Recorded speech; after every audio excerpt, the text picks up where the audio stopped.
Amém. Boa noite, meus amados irmãos. Eu já vou convidar vocês a abrirem as suas Bíblias no livro de Apocalipse, no capítulo 12, que vai ser o texto base da nossa reflexão nesta noite. Tá? Nós estamos nesse mês, o mês de julho é o mês escatológico, e nós estamos tratando então desse tema, que é a escatologia na igreja, aprendendo a doutrina das últimas coisas. E nada melhor para nós meditarmos nesse assunto, que a palavra de Deus que se encontra no livro de Apocalipse, que vai tratar bastante desse assunto, apesar de ter outros textos, até o próprio seminarista Lucas falou hoje lá nos Evangelhos.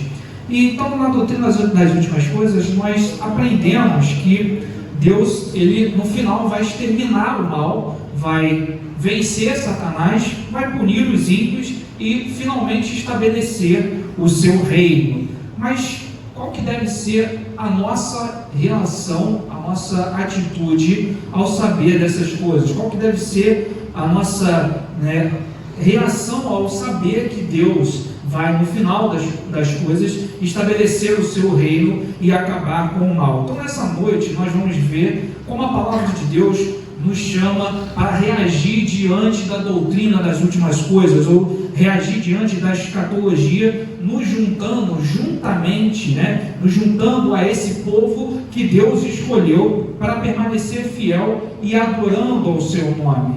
Então, nós vamos ler aqui a palavra de Deus. Eu vou ler aqui de onde eu estou, você pode acompanhar sentado como você está, Apocalipse 12, dos versículos 1 ao 12, diz assim, e viu um grande sinal no céu, uma mulher vestida do sol, tendo a lua debaixo dos pés, e uma coroa de 12 estrelas sobre a cabeça, e estava grávida, e com dores de parto, e gritava com ânsias de dar à luz. E viu-se outro sinal no céu, eis que era um grande dragão vermelho, que tinha 7 cabeças e 10 chifres, e sobre as cabeças 7 diademas. A sua cauda levou após si a terça parte das estrelas do céu e lançou-as sobre a terra. E o dragão parou diante da mulher que havia de dar à luz, para que, dando ela à luz, lhe tragasse o filho. E deu à luz um filho, um varão que há de reger todas as nações com vara de ferro.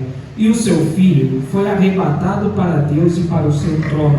E a mulher fugiu para o deserto, onde já tinha lugar preparado por Deus, para ali fosse alimentada durante 1260 dias.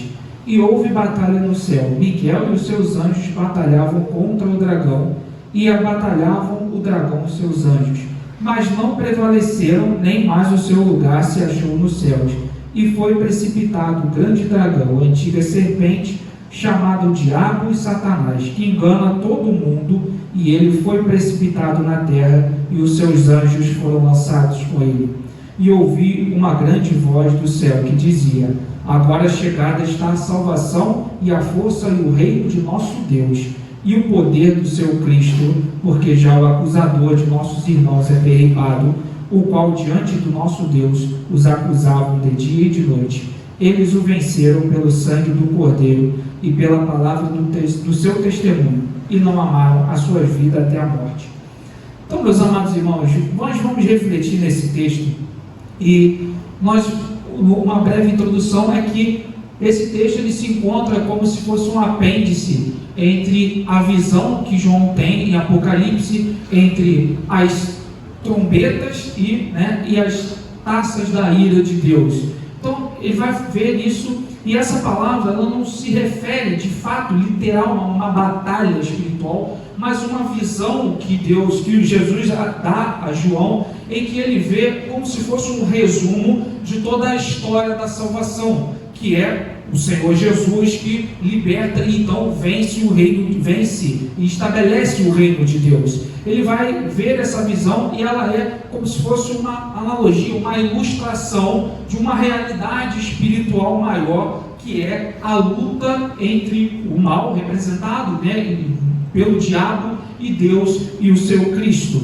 Então, como eu disse, a nossa reação diante de saber a doutrina das últimas coisas deve ser uma, que é fazer parte do povo de Deus, fazer parte da igreja de Jesus. Então a primeira coisa que a palavra de Deus vai nos ensinar é: faça parte da igreja de Jesus, pois aos olhos de Deus ela é gloriosa. E aí o versículo 1 e 2 repetindo: viu-se um grande sinal no céu, a saber, uma mulher vestida do sol, com a lua debaixo dos pés e uma coroa de 12 estrelas. Essa mulher, ela é não uma pessoa real, ou como algumas pessoas equivocadamente acham, a Maria dando a luz a Jesus, ao menino Jesus, mas ela é uma ilustração da igreja gloriosa de Jesus. Ela é uma ilustração da Nova Jerusalém, a igreja vitoriosa que Jesus Cristo compra com o seu sangue, compra com o seu sacrifício.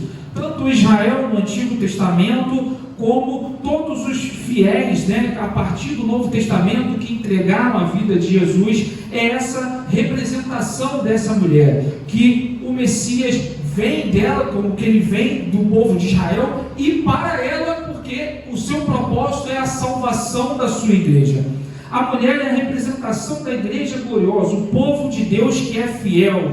Como a Bíblia nos apresenta, então, essa mulher que é a representação da igreja do Senhor Jesus? Ela está adornada, ou seja, ela está vestida como se fossem os brincos, a sua maquiagem é o sol e as estrelas, é a lua, Ou seja, isso é uma representação de que a igreja ela é gloriosa. O povo de Deus, ele é glorioso. Glorioso não porque a glória venha de nós, mas porque o Senhor Jesus Cristo a compra com o seu sangue. Então ela é gloriosa aos olhos de Deus. Aos olhos de Deus, a igreja vitoriosa é gloriosa. Então nós vamos ver que vai haver uma grande tribulação, vai haver uma perseguição por parte do diabo da igreja, mas ao final essa igreja ela é vitoriosa, e é por isso que ela é a representante de Deus na terra, e ela aos olhos de Deus é gloriosa. Nós vimos aqui na EBD no mês passado que a missão de Deus, a missão é a glória de Deus, e a igreja justamente a pessoa, a instituição que reflete e representa justamente essa glória de Deus. Algumas pessoas equivocadamente não dão a verdadeira ou a real importância da igreja e de fazer parte da igreja, ou não se ligam. Ir para a igreja é como se fosse algo comum ou uma atividade social. Às vezes eu vou à igreja, às vezes eu vou em outro lugar, mas na visão de Deus, a visão espiritual, a igreja é algo muito importante. A palavra de Deus nos mostra que na perspectiva de Deus, a igreja ela está adornada, ela está gloriosa. Fazer parte da igreja de Jesus deveria ser para você um motivo de orgulho, deveria ser para você um motivo de honra, um motivo de alegria, fazer parte desse povo de Deus, o verdadeiro significado da sua vida, e não uma labuta, não um enfado. Meu Deus, hoje eu tenho que ir à igreja, hoje eu tenho que acordar cedo lá da minha soneca e vestir a roupa para poder estar na igreja, quando a palavra de Deus nos apresenta que a igreja é representante da glória de Deus, ela reflete a glória de Deus. No versículo 2, a palavra de Deus vai dizer que a mulher se acha grávida com dores de parto, e essa imagem, ela não, como eu disse, não simboliza literalmente o nascimento de Jesus Cristo, através de Maria, mas sim uma constante luta e sofrimento que o povo de Deus passa aqui na terra.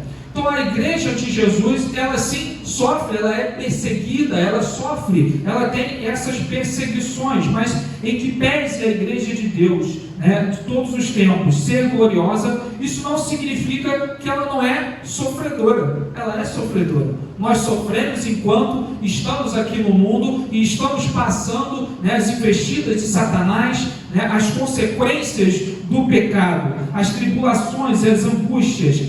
Isso é muito fácil de nós percebermos, O Israel lá no Antigo Testamento, por várias vezes, vai ser atacado por inimigos, vai ser atacado pelos adversários, e na época que João vê essa visão, a igreja está sendo perseguida pelos poderes políticos daquela época, sendo mortos.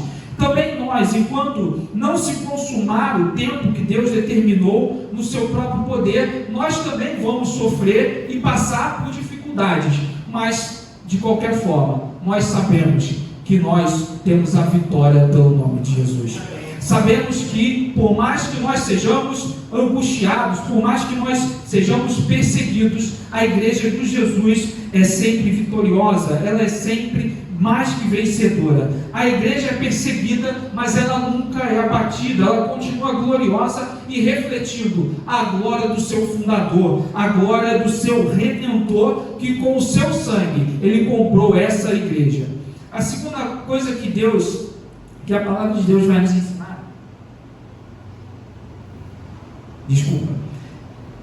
faça parte da igreja de Jesus, pois ela é um instrumento que Deus escolheu para mudar o mundo. E aí, versículo 3: viu-se também outro sinal no céu, eis que um dragão vermelho com 7 cabeças, 10 chifres, e nas cabeças 7 diademas.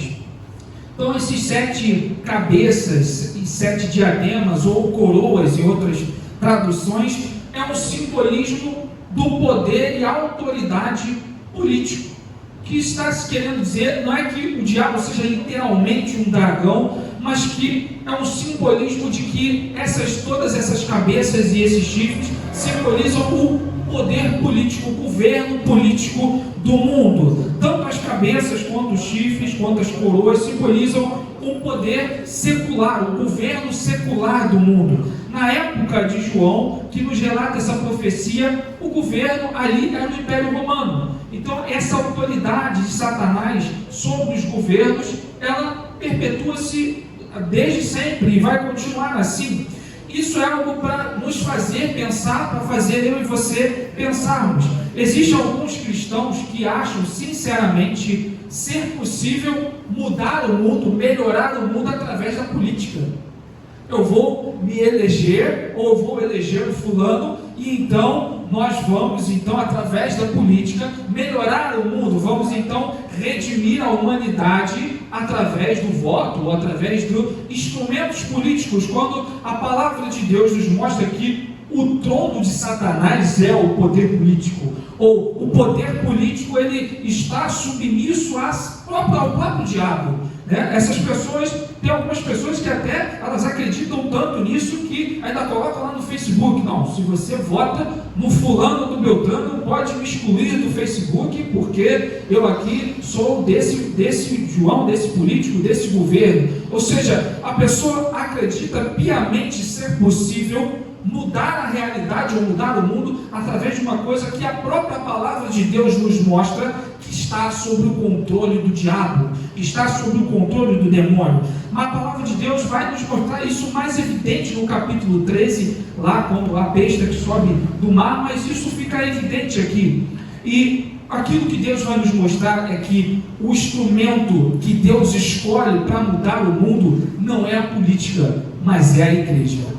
É a igreja do Senhor, que o Senhor escolhe para transformar o mundo, por assim dizer, para realizar os seus propósitos gloriosos. Os propósitos de Deus não são feitos através de instrumentos políticos, mas através de instrumentos espirituais, operacionalizados, colocados na prática pela sua igreja, para aqueles que confessam o seu nome. E quando Satanás realiza seus sinais e maravilhas por intermédio da política, Deus realiza o seu propósito, a sua obra redentora através da sua igreja. Através da sua igreja é que ele faz as coisas. Não há nenhum outro lugar melhor do que estar na presença de Deus.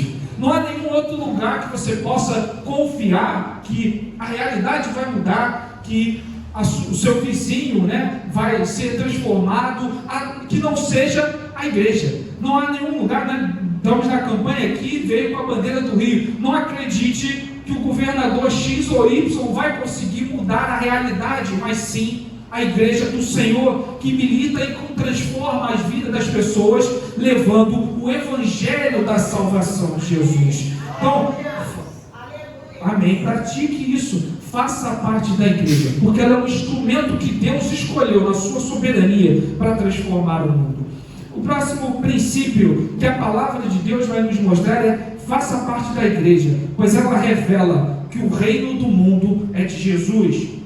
Aí, versículo 4: a sua cauda arrastava a terça parte das estrelas do céu, as quais lançou sobre a terra, e o dragão se deteve em frente da mulher que estava para dar à luz, a fim de lhe devorar o filho quando nascesse. Então, nessa visão, nessa ilustração, o dragão fica em pé na frente da mulher, aguardando para devorar o seu filho. E por que o dragão, poderíamos fazer essa pergunta analítica: por que o dragão não devora logo a mulher e o seu filho juntos? Por que ele não faz logo isso?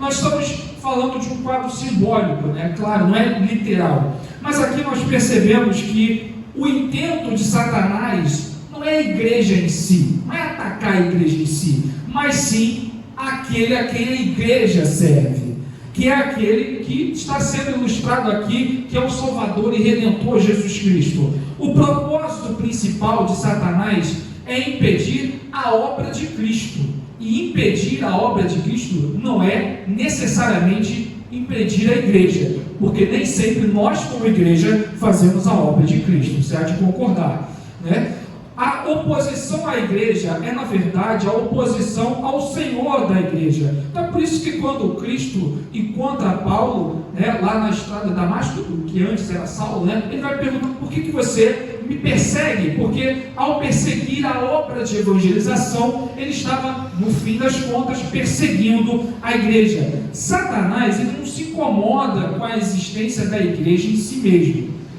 não se incomoda com as reuniões que fazemos, ou de virmos aqui nos encontrarmos, ou de cantarmos.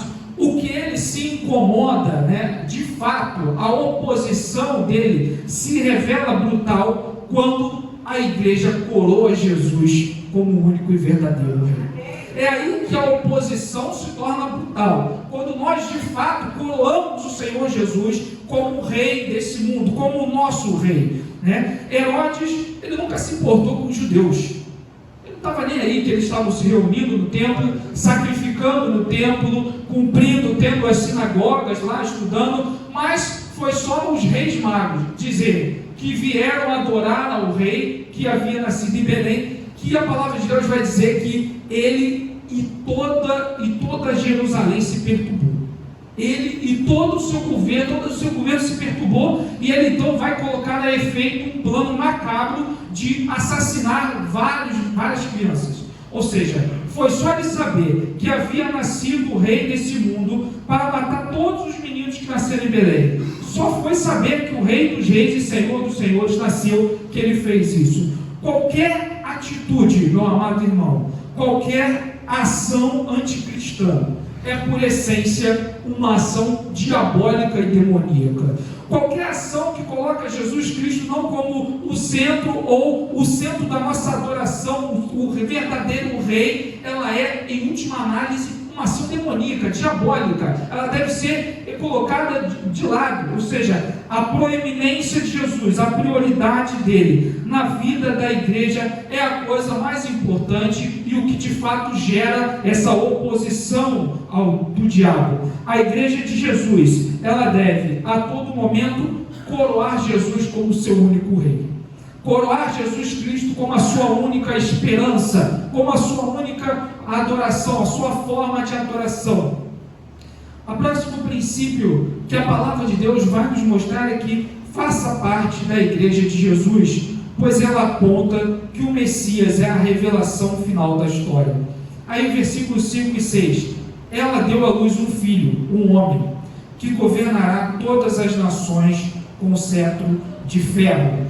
Seu filho foi arrebatado para junto de Deus e seu trono. A mulher fugiu para o deserto, para o lugar que lhe havia sido preparado por Deus, para que ali a sustentassem durante 1260 dias. Então, nesse verso 5, a palavra de Deus então vai dizer que o filho governará todas as nações com cetro de ferro, ou com vara de ferro, e ele fazendo uma referência a Salmos 2, essa palavra. Esse versículo ilustra a vida, a morte e a ressurreição de Cristo como o triunfo de Deus como o triunfo de Deus, como a vitória de Deus final, do seu Messias. O Filho foi arrebatado para junto de Deus e do seu trono. Uma vez mais aqui, o contraste que é feito, a palavra de Deus vai fazer um contraste entre o reino de Jesus e o reino do diabo. O reino e a autoridade de Deus e o reino e a autoridade do diabo, que governa desse mundo. A vitória de Cristo na cruz garante a vinda do reino e do governo de Deus na terra.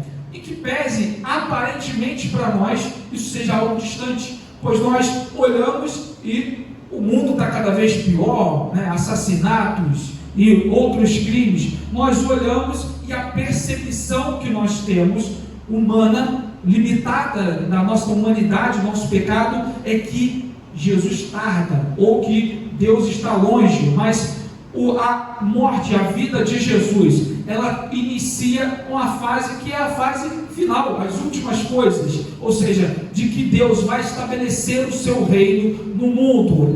Deus não está ausente.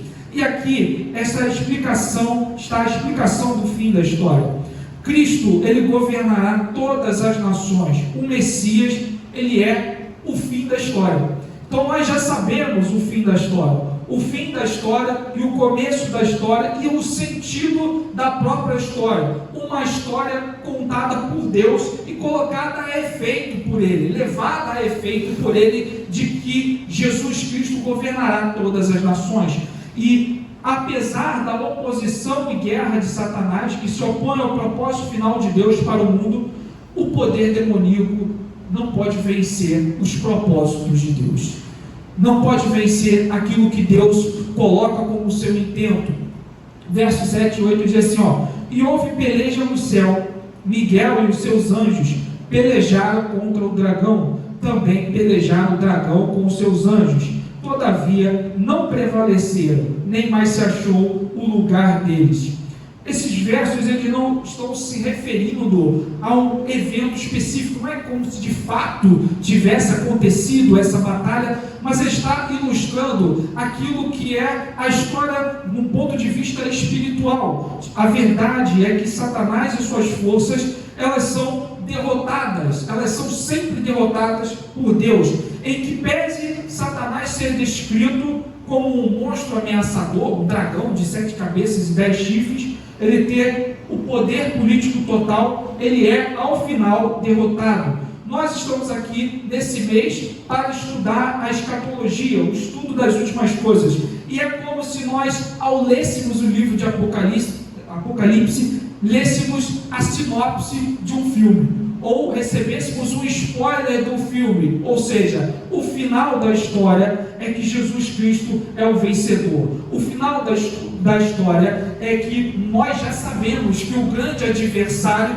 ele é derrotado, ele perde essa batalha e que o nosso Deus vence. No final, o diabo será derrotado. A vitória final de Deus e Jesus é tão certa que a palavra de Deus já afirma ela como se ela fosse a realidade, uma realidade presente, que nós pudéssemos tocar, algo como consumado. Como Deus, ele não é homem para mentir, e ele não pode perder, ele não pode, os seus propósitos sempre são cumpridos.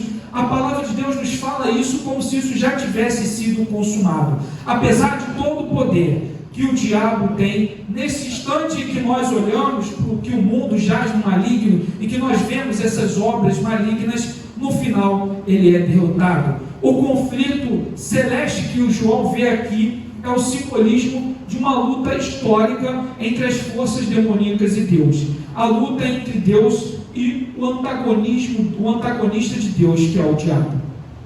A palavra de Deus, ela vai nos mostrar mais um princípio, que é: faça parte da igreja de Jesus, pois ela está sem culpa e sem pecados. E aí verso 9 a 12: e foi expulso o grande dragão, a antiga serpente, que se chama Diabo e Satanás, o sedutor de todo mundo. Sim, ele foi atirado para a terra e com ele os seus anjos. Então ouvi uma forte voz do céu que dizia: agora veio a salvação, o poder, o reino de nosso Deus e a autoridade do seu Cristo, pois foi lançado fora o acusador de nossos irmãos, que os acusa diante de Deus, diante do nosso Deus dia e noite. Eles o venceram pelo sangue do Cordeiro e pela palavra do testemunho que deram. Diante da morte, não amaram a própria vida. Portanto, celebrem, ó céus, os que nele habitam, mas ai da terra e do mar, pois o diabo desceu até vós, e ele está cheio de fúria, pois sabe que lhe resta pouco tempo.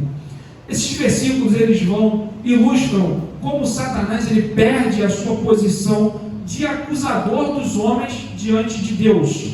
A imagem aqui nos faz lembrar do livro de Jó, quando a palavra de Deus diz que os filhos de Deus vão se apresentar a Deus e vem o diabo para se apresentar também, como alguém que está diante de Deus acusando.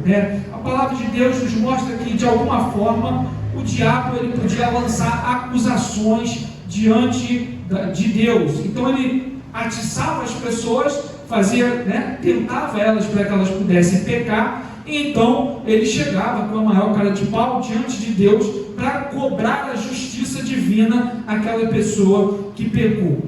Mas com a obra de Jesus Cristo, o poder de Satanás como acusador, ele é quebrado. Com a obra de Jesus Cristo, não se encontra mais lugar para o diabo como acusador. O sacrifício expiatório que Jesus fez na cruz, ele é final e ele paga o preço total dos nossos pecados.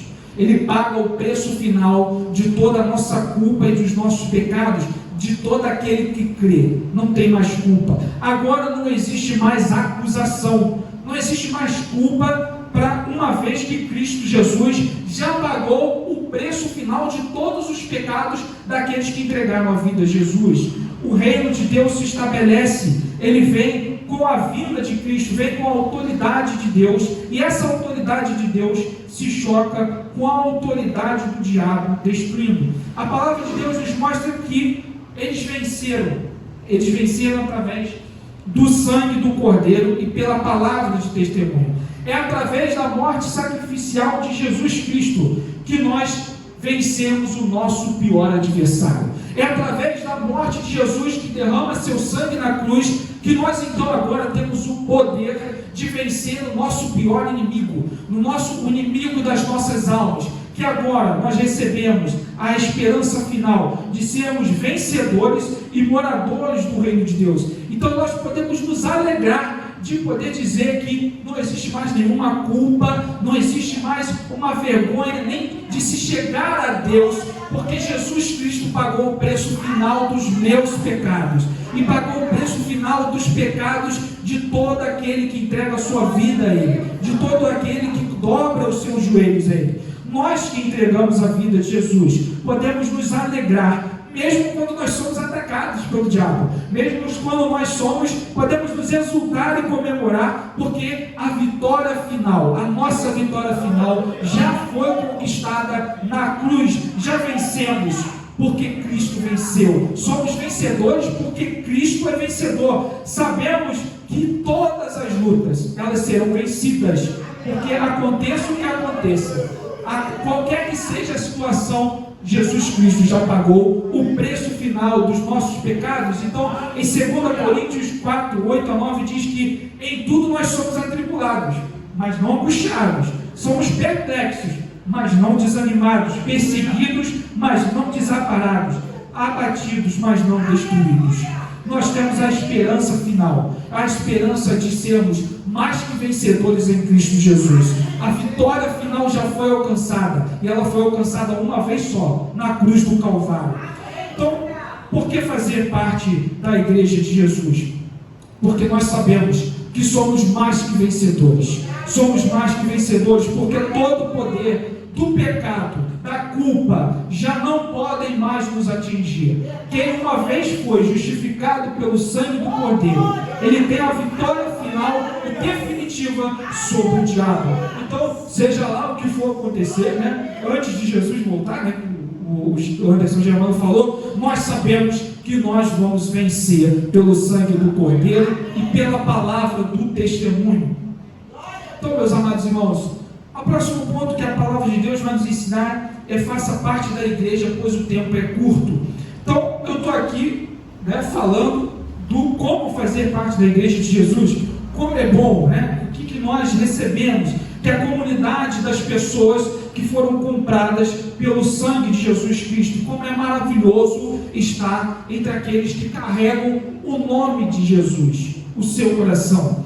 Mas, se aqueles que entregaram a vida a Jesus podem estar libertos da culpa e do pecado, podem estar libertos do poder da culpa e do pecado, qual é então a alternativa para aquele que ainda não entregou a sua vida a Jesus? O que é que a palavra de Deus diz para aquele que ainda não entregou a sua vida a Jesus? Para aquele que entregou a vida a Jesus, nós recebemos a promessa de que seremos mais que vencedores.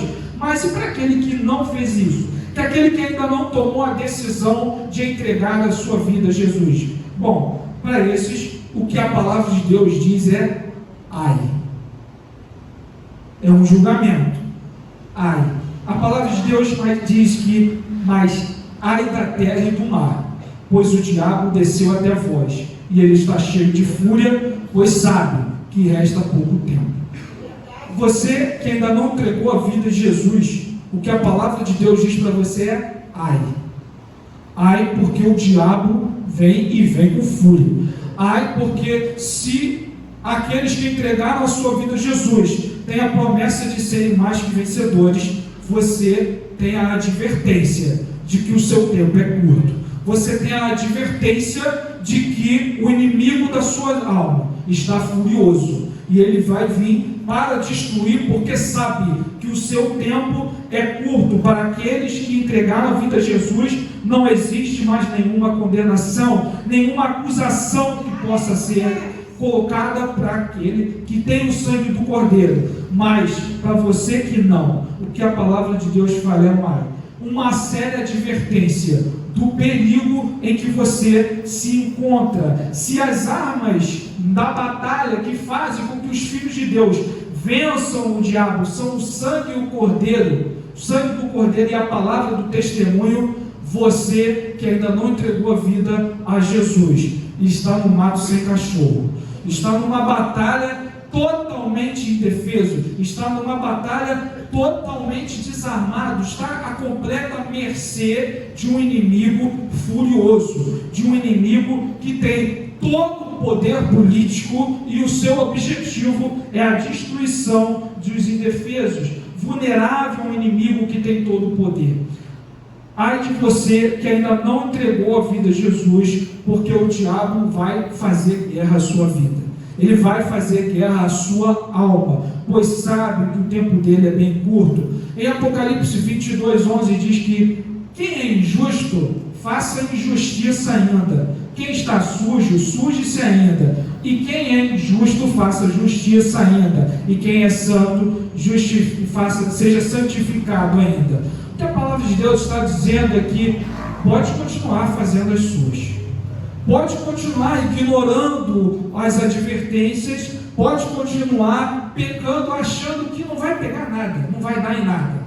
Continua fazendo, mas o dia em que o julgamento vier, vai ser sem aviso, vai ser sem alarde. O que a palavra de Deus diz para você hoje é que pode continuar sendo profano e pecador, mas saiba que o tempo que você pode fazer isso é bem curto. Hoje, meu amado irmão, a palavra de Deus te convida a fazer parte também desse grupo de pessoas vitoriosas, não porque nós sejamos melhores que os outros, mas porque o Senhor Jesus comprou pelo seu sangue. O que nós vimos então nessa noite? Que Jesus, ele é o ponto de partida da escatologia, mas ele também é o ponto de chegada, que a sua morte sacrificial e ressurreição é o início e ponto de partida do que nós entendemos como as últimas coisas. É inaugurada a escatologia com a vinda dos Messias, com a vinda do Rei. E que no sacrifício de Jesus, o sangue do Cordeiro, ele compra para si e para Deus um povo, e esse povo é a sua igreja. E a sua igreja ela é gloriosa. Se a salvação e a consumação da história é um ato só de Deus, entregar as nossas vidas é um ato nosso. A salvação, a obra redentora de Jesus é uma coisa só de Deus, é um ato que só Deus faz. Mas a decisão de entregar a sua vida a Jesus, ela é só sua. Ela está nas suas mãos, de se arrepender dos seus pecados e entregar a vida a Jesus. Fazer parte desta comunidade de remidos é a melhor decisão que você poderia tomar. E aquilo que a palavra de Deus diz é que, se você fizer parte desse povo de Deus, dessa comunidade de remidos, você vai ser, assim também como a sua igreja, mais que vencedores, porque Jesus Cristo venceu uma vez na cruz do Calvário. Meus amados irmãos, essa é a palavra que Deus colocou no meu coração. E que você possa sair daqui sabendo, se você já entregou a vida a Jesus, que você é mais que vencedor. E se você não entregou a vida a Jesus, uma palavra de advertência, porque o tempo é curto.